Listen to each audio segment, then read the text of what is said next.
One of the questions that a person should train his tongue to ask is, who taught you to do that?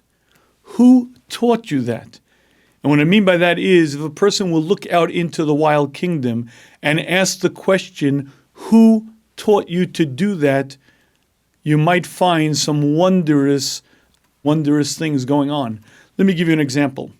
If you watch a crow, a falcon, any large winged bird take flight, you'll find something amazing.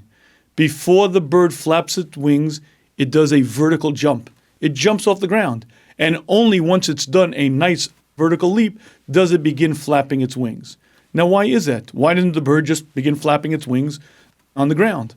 Well, the answer is, if it would extend its wings and flap while its feet were on the ground, it would smash its wings into the ground because the wings are much longer than its legs, and it will break its wings. Hence, it will always do a vertical leap, and it'll jump up. Only once it's cleared the ground, then it'll begin taking small strokes with its wings, and then larger and larger as it gets higher off the ground. Only when it's well off the ground will it take full beats, full flaps of its wings. And here's the question. Who taught the falcon to do that? Now, maybe you'll tell me, well, the mother bird obviously teaches the baby how to fly, right? Well, not quite so simple. It takes a German scientist to think of this particular experiment, but what these German scientists did was they took two broods of pigeons. One they allowed to grow up in the nest as it normally would, and the other, at birth, they took these pigeon babes and placed them within a tube so that the pigeon could not move its wings. And they waited for the free brood to grow. As they grew in about a month or whatever the time was, when the babes from the free nest were able to fly and actually left their nest, the scientists then went to the front of the tube and blew out, expelled the bird.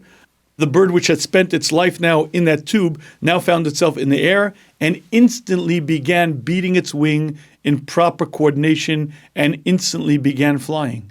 If you'd like to know who taught the baby bird to jump, who taught it to fly, the answer is it wasn't taught.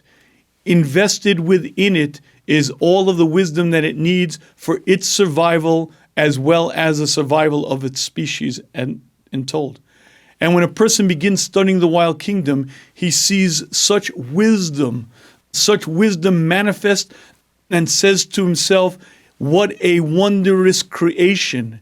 If this is the creation, what does it tell me about my creator? And by studying the wild kingdom, a person can get an eye glimpse to the majesty, the wonder, and the wisdom of its creator.